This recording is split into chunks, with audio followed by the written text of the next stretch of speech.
صحیح بخاری میں حدیث ہے، نبی علیہ السلام کے پاس واشی آیا فتح مکہ کے موقع پر، اور وہ واشی کون تھا؟ قاتل حمزہ۔ ہائے ہائے، حمزہ نبی علیہ السلام کے صرف چچا نہیں تھے بلکہ بھائی بھی تھے، دو شریک اور ہم عمر بھی تھے، دوست بھی تھے۔ واشی کو حضرت بلال نے سفارش کروائی کہ یا رسول اللہ میرے کہنے پہ معاف کر دیے جائے۔ واشی پیش ہوا، فرمایا واشی یا رسول اللہ قاتل حمزہ، یا رسول اللہ تیرا ایمان قبول ہے، لیکن کیا تو ایسا کر سکتا ہے کہ اپنی شکل مجھے نہیں دکھا؟ ہائے ہائے ہائے، یہ وہ شخص ہے جو حریص علیکم بالمؤمنین رؤوف الرحیم ہے، لیکن چچا کے معاملے میں، اور وہ چچا ایسا نہیں جو صرف چچا ہی تھا، وہ دین کا مجاہد تھا، دین کے لیے کنٹریبیوشن تھی۔ اور میں آپ کو علا وجہ بصیرت کہتا ہوں کہ حضور کی وفات کے وقت اگر حضرت حمزہ زندہ ہوتے، خلیفہ اول حضرت ابوبکر نے نہیں ہونا تھا، حضرت حمزہ نہیں ہونا تھا۔ اس کا لاجیکل ثبوت یہ ہے کہ غزوہ بدر میں مسلمانوں کا لیڈر کون تھا آرمی کا؟ حضرت حمزہ۔ نبی علیہ السلام تو خیمے میں تھے نا، مسلمانوں کو لیڈ کون کر رہا تھا؟ حضرت حمزہ۔ غزوہ احد میں کون لیڈ کر رہا تھا؟ حضرت حمزہ۔ اسی لیے آپ نے پھر غزوہ احد کے شہداء پہ جا کے جنازہ پڑھا تھا نا، کہ ان کی وجہ سے بعد والے لوگ بینیفیشری ہوں گے، تو یہ لوگ تو بینیفیشری نہیں ہوئے، ان کو تو سب کچھ آخرت میں ملا ہے۔ یہ نہ ہو کہ اب تم آپس میں، بخاری مسلم میں یہ بھی حدیث ہے، میرے بعد کافر نہ ہو جانا کہ ایک دوسرے کی گردنیں کاٹنا شروع ہو جاؤ، اور وہی ہوا پھر بعد میں۔ تو نبی علیہ السلام نے قاتل حمزہ کو معاف کیا، اور فرمایا پوری زندگی پھر واشی سامنے نہیں آیا حضور کے، حالانکہ آپ کو تو اللہ نے گارنٹی دی ہے حریص علیکم بالمؤمنین رؤوف الرحیم۔ نبی علیہ السلام مومنین پر رؤوف بھی ہیں، رحیم بھی ہیں۔ اب میں تھوڑی سی انجینئرنگ کرتا ہوں کہ انسان کو اپنے چچا سے زیادہ محبت ہوتی ہے یا اپنی اولاد سے؟ مطلب اس پہ تو کوئی دوسری رائے نہیں ہے۔ جن جن کے بچے ہیں، یعنی میرے بھی اپنے بچے ہیں، آپ میں سے بھی اکثر لوگ شادی شدہ بیٹھے ہیں، آپ خود انالیسس کر لیں، بلکہ اولاد تو بعض کا انسان کو ماں باپ سے آگے ہو جاتی ہے۔ تو جن لوگوں نے حضرت حمزہ کے ساتھ ظلم کیا اور ان کو قتل کیا، ان کا ایمان قبول نہیں کیا گیا۔ تو جن لوگوں نے حضرت حسین ابن علی کے ساتھ ظلم کیا، یا حضرت علی ابن ابی طالب کو تکلیفیں دی ہیں جو حضور کے بچوں کی جگہ تھے، ان کے بارے میں آپ ایکسپیکٹ کر سکتے ہیں کہ نبی الاسلام کے دل میں ان کے بارے میں کوئی محبت کے جذبات ہو؟ Not at all. حتیٰ کہ آپ دیکھ لیں مسند احمد میں تواتر سے وہ حدیث نقل ہوئی ہے کہ ابن عباس کہتے ہیں کہ ایک دوپہر کے وقت میں نے خواب دیکھا اور میں گھبرا کے اٹھ گیا اس خواب کی وجہ سے۔ میں نے دیکھا کہ نبی علیہ السلام جو ہے وہ پرانگدہ حالت ہے، بال بکھرے ہوئے ہیں، جسم پہ گرد پڑی ہوئی ہے، ہاتھ میں خون کی ایک شیشی ہے، اور میں نے کہا یا رسول اللہ میرے ماں باپ قربان، آپ کی کیا حالت ہے؟ تو فرمایا کہ یہ حسین اور اس کے ساتھیوں کا خون ہے جو صبح سے میں کربلا میں سمیٹ رہا ہوں۔ اور یعنی یہ ایک اللہ کی طرف سے دکھایا گیا یہ تشبیہ، یعنی ایک علیحدہ سے ایک محکمہ خواب، ایک محکمہ بالکل الگ سے۔ آپ مجھے خواب میں آئے تو آپ کو نہیں پتا ہوگا کہ آپ میرے خواب میں آئے، یہ اللہ تعالیٰ تمثیلاً دکھاتا ہے۔ اور نبی علیہ السلام کو خواب میں دیکھ رہا ہے کون؟ صحابی، تو وہ تو کنفرم ہے، بخاری مسلم میں حدیث ہے جس نے مجھے خواب میں دیکھا میری شکل میں شیطان نہیں آ سکتا، اور وہ شکل صحابی کو تو پتا تھی، اور صحابی بھی عام نہیں، عبداللہ ابن عباس کہتے ہیں میں گھبرا کے اٹھا، میں نے وقت اور تاریخ نوٹ کر لی اور دن بھی، کئی ہفتوں بعد پتا چلا کہ اسی دن 10 محرم 61 ہجری میں حضرت حسین ابن علی کو شہید کیا۔ تو حسین ابن علی کی وفات کے اوپر یہ ابن عباس کو خواب میں آنا، حضور صلی اللہ علیہ وسلم نے انڈیکیٹر دے دیا ہے نا۔ اسی حدیث کو نقل کر کے اسماعیل دہلوی، جس کو دیوبند اور اہل حدیث جو اس وقت پریکٹیکلی یعنی ایک سمجھ لیں کہ یزید کے ٹھیکیدار بنے ہوئے ہیں اس کے دفاع کے اوپر، ان کے مشترکہ امام ہے اسماعیل دہلوی، شاہ ولی اللہ دہلوی کا پوتا۔ اس نے جو کتاب لکھی ہے نا تقویت الایمان، جس میں گستاخیاں بھی ہیں، وہ اس کتاب کے اندر ہم نے اس کا جے پی جی بھی لگایا تھا، اس میں اس نے لکھا ہے کہ اس حدیث سے پتہ چلا کہ نبی علیہ السلام وفات کے بعد بھی اللہ کی جنتوں میں حسین کے قتل کی وجہ سے غم زدہ ہیں۔ اور اس نے بھی لکھا ہے یزید پلید لفظ لکھا، وہ اس پوری کتاب میں جہاں جہاں لفظ استعمال کرتے ہیں یزید پلید استعمال کرتے ہیں، تو بعد میں سعودیہ ایران ٹسل شروع ہوئی تو یہ یزید کی وکالت کرنی شروع کر دی. اہل حدیث تو خیر اس وقت ناسبیت اور یزیدیت کا جھنڈا اٹھائے ہوئے ہیں. دیوبند میں کم لوگ ہیں ایز کمپیئر ٹو اہل حدیث, اور بریلویوں میں تو بہت ہی کم ہے. تو یہ میں آپ کو صرف ایک کمپیریزن بتا رہا ہوں کہ انسان کو اپنی اولاد سے جو محبت ہوتی ہے وہ تو آپ سوچ نہیں سکتے. ترمذی میں اور مسند احمد میں حدیث ہے, نبی علیہ السلام نے حضرت حسین کو اٹھایا ہوا ہے اور آپ فرماتے ہیں اللہ یہ میرے بیٹوں میں سے ایک بیٹا ہے, اے اللہ اس سے محبت کر, جو اس سے محبت کرے, اس سے دشمنی رکھتے ہو اس سے دشمنی رکھ. ہم یہ پوچھتے ہیں کہ حسین سے دشمنی کس نے رکھی ہوئی ہے, ذرا پوائنٹ آؤٹ کریں نا. کیا یہ تھریٹیکل بات ہے؟ تھی نا دشمنی, آج تک ہے, اس زمانے میں بھی تھی. تو وہ ان لوگوں کو پھر ان کے ساتھ کیا معاملات ہوں گے؟ باقی واقعہ کربلا والا ریسرچ پیپر 5B پڑھ لیں تو آپ کو معاملات کلیئر ہو جائیں گے. تو یہ غل کے اوپر میں نے بات کی, اور اس کے اوپر بعض لوگوں جو ہیں وہ اس حدیث کے اندر تحریف بھی بعض لوگوں نے کی ہے, بعض لوگوں نے جان بوجھ کے کی ہے, بعض لوگوں نے انجانے کے اندر کیا ہے. یہ روایت المستدرک الحاکم میں بھی موجود ہے اور صحیح سند کے ساتھ, اور المصنف ابن ابی شیبہ کے اندر بھی موجود ہے کہ مولا علی علیہ السلام جو ہیں وہ ان کے پاس حضرت طلحہ کا بیٹا آیا, عثمان ابن طلحہ. تو آپ اس کو جب ملتے ہوئے آپ نے نا سورہ حجر کی وہ آیت پڑھی کہ جو اہل ایمان کے دلوں میں ایک دوسرے کے بارے میں غل آ جائے گا نا, قیامت والے دن اللہ تعالیٰ ان کے دل سے وہ غل دور کر دے گا. پھر وہ جنت میں آمنے سامنے بیٹھے ہوئے ہوں گے, تختوں کے اوپر ٹیک لگائے ہوئے, تکیوں کے اوپر.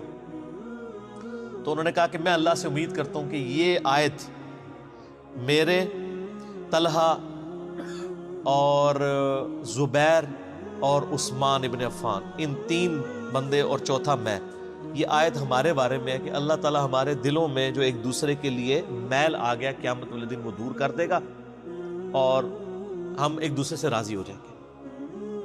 ظاہر ہے مطلب وہ تکلیفیں تو پہنچی تھی نا حضرت علی کو, مطلب کئی لوگوں سے تکلیف پہنچی. بل آپ نے ان کو ایک کلین چٹ دے دی کہ میں اللہ سے امید کرتا ہوں کہ ان لوگوں کے بارے میں یہ آیات ہے کہ اللہ تعالیٰ ہمارے دلوں میں ایک دوسرے کی نفرت ختم کر دے گا, جو اگر دنیاوی وجہ سے, دنیاوی طور پر کسی دینی وجہ سے آئی.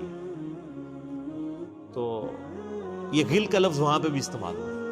اب ڈاکٹر اسرار صاحب رحمہ اللہ تعالیٰ, چونکہ ان کی حدیث کی فیلڈ نہیں تھی, انہوں نے یہ جب سورہ ہجر کی آیات آئیں, اس پہ میرا مسئلہ نمبر 116C بھی ریکارڈڈ موجود ہے, انہوں نے نا اس میں حضرت معاویہ کا نام بھی لے دیا کہ میں اللہ سے امید کرتا ہوں یہ میرے اور معاویہ کے بارے میں ہوگا. نا وہ نام لیا ہی نہیں ہے, آپ خود سے نہ داخل کریں. حضرت معاویہ کو حضرت علی نے نہیں معاف کیا, پوری زندگی معاف نہیں کیا, کیونکہ ان کی وجہ سے خلافت کا نظام ٹوٹا تھا. حضرت طلحہ تو میدان جنگ سے چھوڑ کے چلے گئے تھے. جب عمار ابن یاسر کو دیکھا کہ وہ سامنے ہیں تو انہوں نے کہا عمار کو تو باغی جماعت قتل کرے گی, وہ چھوڑ کے چلے گئے. تو مروان نے ان کے گھٹنے میں تیر مارا, مستدل الحاکم میں آتا ہے, اور وہ شہید ہو گئے. حضرت زبیر وہ صحابی ہیں یعنی جو نبی علیہ السلام کے بہادر ترین اصحاب میں سے. 12 بندے غزوہ احد میں حضور کے ساتھ رہ گئے تھے 700 میں سے غزوہ احد کے اندر, ان میں سے ایک حضرت زبیر بھی تھے. اور یہ تلوار کمال کی چلاتے تھے, اکیلے میدان جنگ میں آگے چلے جاتے تھے. بخاری میں آتا ہے کہ ان کا بیٹا عبداللہ ابن زبیر کہتا ہے کہ میرے باپ کے 2 شانوں کے درمیان اتنا بڑا زخم تھا جو ہیل اپ ہو گیا تھا, لیکن پھر بھی گڑا پڑا ہوا تھا, میں پورا ہاتھ اس میں داخل کر لیتا تھا, اور وہ زخم ان کو احد کے موقع پہ لگا تھا. ٹھیک ہے. اور پھر جنگ, اسی حدیث میں بخاری کے آتا ہے کہ جنگ یرموک کے موقع پر لوگ یعنی لیڈر کے اوپر چل رہے ہوتے ہیں, تو حضرت زبیر بھی ایک اسکواڈ کو لیڈ کر رہے تھے. تو لوگوں نے کہا حضرت آپ آگے جائیں. انہوں نے کہا جب میں آگے جاؤں گا تو میرے ساتھ کوئی نہیں آگے جا سکتا. وہ اکیلے گھوڑے کو انہوں نے جو ہے وہ ایڑی لگائی اور رومن امپائر کی یعنی فوج کے اندر گھس گئے, اور کوئی بھی ان سے لڑنے کے لیے تیار نہیں ہوتا تھا. اتنی بہادری تھی ان کے اندر. لیکن جنگ جمل میں حضرت علی کے مقابلے پہ آ گئے.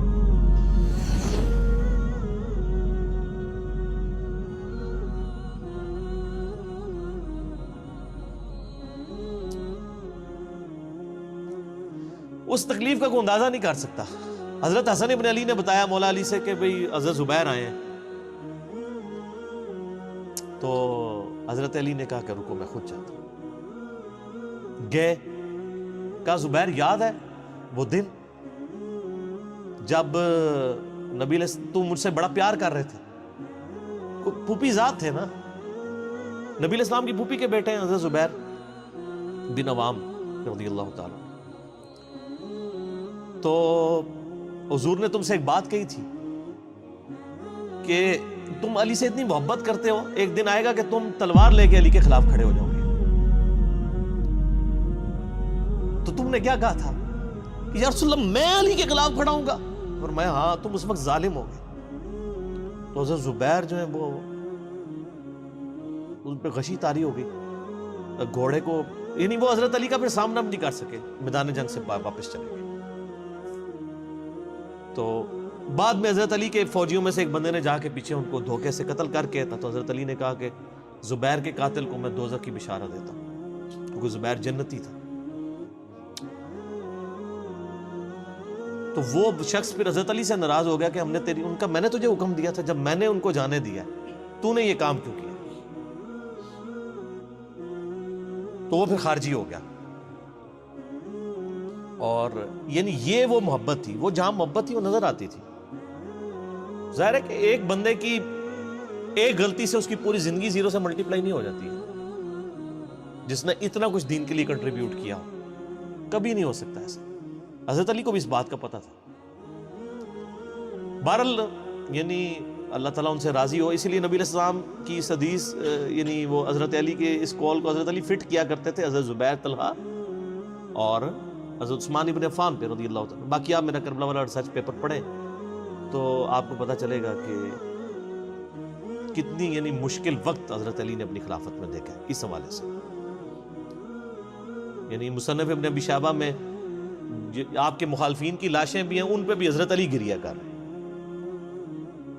ایک ایک کی لاش اٹھا کے اس کو صاف کر رہے ہیں. حضرت طلحہ کا بیٹا تھا محمد بن طلحہ، اس کی لاش دیکھی تو رو پڑے، حالانکہ وہ مخالفت میں لڑنے آیا ہوا تھا. پھر حضرت حسن سے کہا کاش میں جنگ جمل سے 20 سال پہلے ہی مر گیا ہوتا، میں یہ دن نہ دیکھتا. ایک ایسا شخص جس نے 8 سال کی عمر میں اسلام قبول کیا، جس نے اسلام کو زیرو سے 3 براعظموں میں پھیلتے ہوئے دیکھا، اور اب اس کو بڑھاپے میں یہ دن دیکھنے پڑ رہے ہیں کہ اس کے سامنے اسلام کا شرازہ بکھر رہا ہے، کہ مسلمانوں سے لڑ رہے ہیں. ایک ایک جنگ میں 8-8 10 ہزار لوگ، جن میں مرنے والے صحابہ ہیں حضور کی تربیت یافتہ، جو ایک آواز کے اوپر حضور کی لبیک کہنے والے تھے، شیر و شکر تھے آپس میں.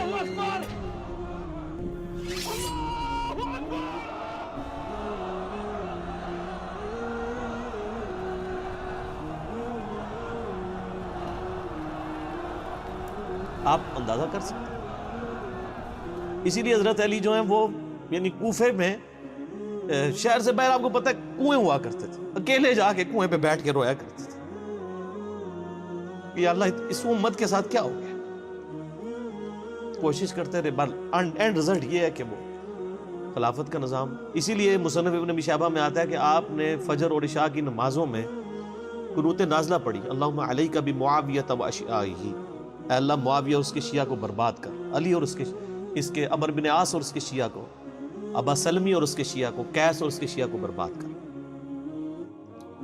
باقی احادیث میں آپ علیہ السلام نے جو بشارت کر دی تھی، سنن صحیح کبریٰ کے اندر حدیث موجود ہے، حاکم کے اندر، کہ نبی علیہ السلام نے حضرت علی سے ایک دن فرمایا تھا، اے علی اگلی امتوں میں سب سے بڑا بدبخت وہ تھا جس نے قوم عاد کی اونٹنی کو قتل کیا اور اس کے بعد عذاب آ گیا. میری امت کا سب سے بڑا بدبخت وہ ہوگا جو تیرے سر کے خون سے تیری داڑھی کو رنگ دے. اور وہی ہوا ہے. اور اس کے بعد پھر دیکھیں امت ایک جگہ جمع نہیں ہوئی ہے. حضرت علی ایک آخری کوشش تھی، اور جن لوگوں نے اس وقت ساتھ نہیں دیا پھر ان کو دنیا میں اس کا خمیازہ بھگتنا پڑا ہے. عبداللہ بن عمر نے بیعت نہیں نہ کی تو صحیح بخاری اٹھا کے دیکھیں، عبداللہ بن عمر کو آل امیہ نے قتل کروایا، حجاج بن یوسف نے زہر آلود نیزہ مروا دیا. اور حاکم کے اندر مجموع الزوائد کے اندر موجود ہے، حضرت عبداللہ بن عمر آخری عمر میں کہا کرتے تھے کاش میں اس وقت علی کا ساتھ دیتا اور یہ خلافت کا نظام تو بچ جاتا. کیونکہ کئی لوگ بیچ میں نیوٹرل ہو گئے تھے جو پھر ساتھ نہیں دیا، تو اس کی وجہ سے پھر حضرت علی کے چونکہ اب پاس اتنی مین پاور نہیں تھی کہ اس سسٹم کو سنبھال سکتے، بعد پھر وہ شہید ہو گئے اور پھر معاملات آ گئے. خیر بات کہاں سے کہاں نکل گئی، کیونکہ یہ اس کے ساتھ غل کا لفظ تھا، تو یہ غل کے لفظ کو ایڈریس کرنا ضروری تھا. تو تو آج ہم جب جنگ جمل صفین نہروان کو ڈسکس کرتے ہیں تو یہ کوئی غل والی بات نہیں ہے، یہ وہ چیزیں ہیں جو ایک ریالٹی ہیں، اور وہ اگر یہ غل والی بات ہے تو نبی علیہ السلام کے دل میں بھی نعوذ باللہ غل تھا، مولا علی کے دل میں بھی غل تھا، ایسا نہیں تھا۔ وہ دین کی حمیت کہلاتی ہے، اس کو غل نہیں آپ کہتے۔